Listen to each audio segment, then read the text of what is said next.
Course énormément disputée, avec des concurrentes très sérieuses, puisque j'ai 3 concurrentes qui viennent d'intégrer ma classe d'âge et qui sont en D1, dont une qui m'a battu l'année dernière au championnat de France à 2 minutes près. Donc on peut pas dire que j'étais la favorite, mais c'est pas parce qu'on n'est pas favori qu'il faut pas y aller. Et le dépassement de soi, c'est ça, c'est sortir sa zone de confort et de se dire que même si je suis pas au pic actuellement de ma forme, eh bien ça va être un moment de plus pour prouver que tout est possible et que même si le résultat il n'est pas à la hauteur de ce que je souhaitais, eh bien c'est une excellente victoire sur moi-même.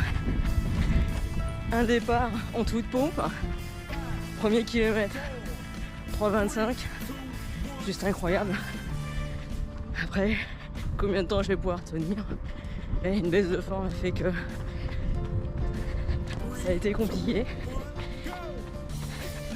Mais j'ai tenu jusqu'aux 5000 mètres en me disant que si j'arrive à tenir et que l'écart je le maintiens, le 4e kilomètre possible. Extrêmement difficile. J'ai été rattrapé par une concurrente, même dépassée. Je suis au bord de l'asphyxie. Limite de la perte de lucidité.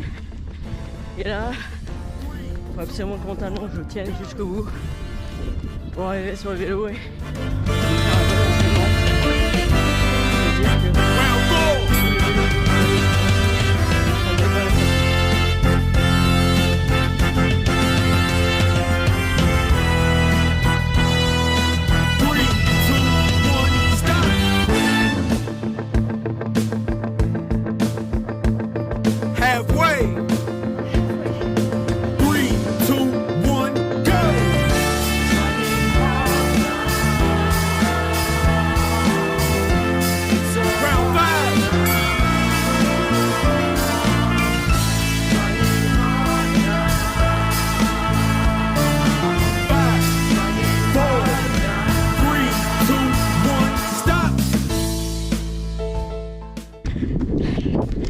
un vélo avec des rebondissements puisque je suis récupéré par ma dernière concurrente.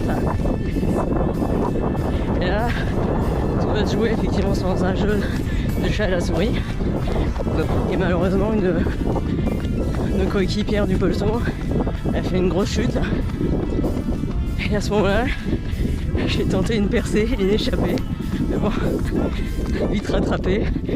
Et là, plutôt que dépenser une énergie qui me sera utile jusqu'à la fin, j'ai préféré rester dans ce peloton et organiser la dernière course à pied qui sera déterminante.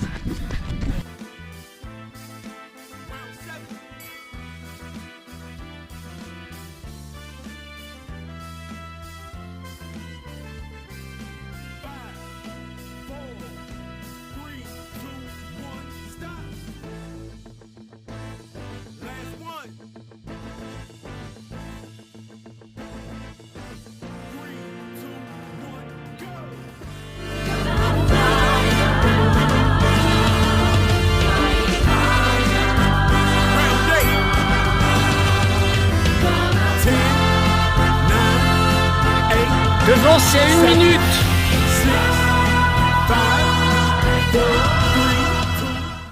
Je pose au vélo en même temps que ma dernière concurrente. Alors, celle des favorites, je parle, puisqu'on est 8 dans ma classe d'âge, mais 4 très fortes. Et malheureusement, je m'aperçois qu'un de mes lacets est en train de se défaire. Je préfère assurer le coup, bien le refaire. Allez, même si c'est un lacet élastique, on sait jamais à 1000 mètres.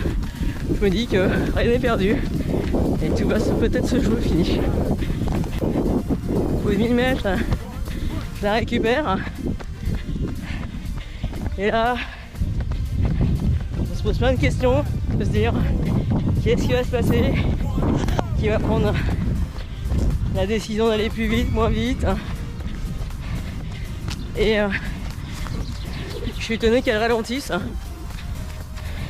Et là, dans ma tête, je me dis, attention, parce que les 500 derniers mètres, ça risque d'envoyer sec. Et les 500 derniers mètres, c'est exactement ce qui se passe. On commence toutes les deux à accélérer. Et je prends le pli.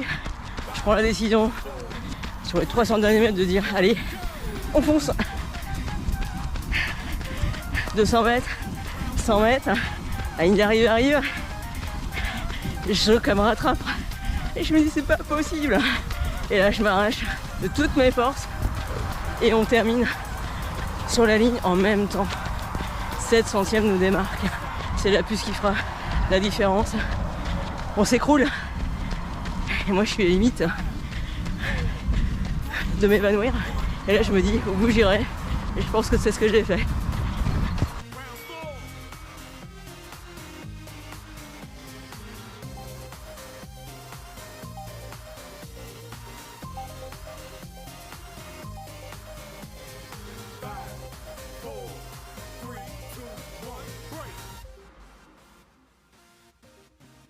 Halfway there.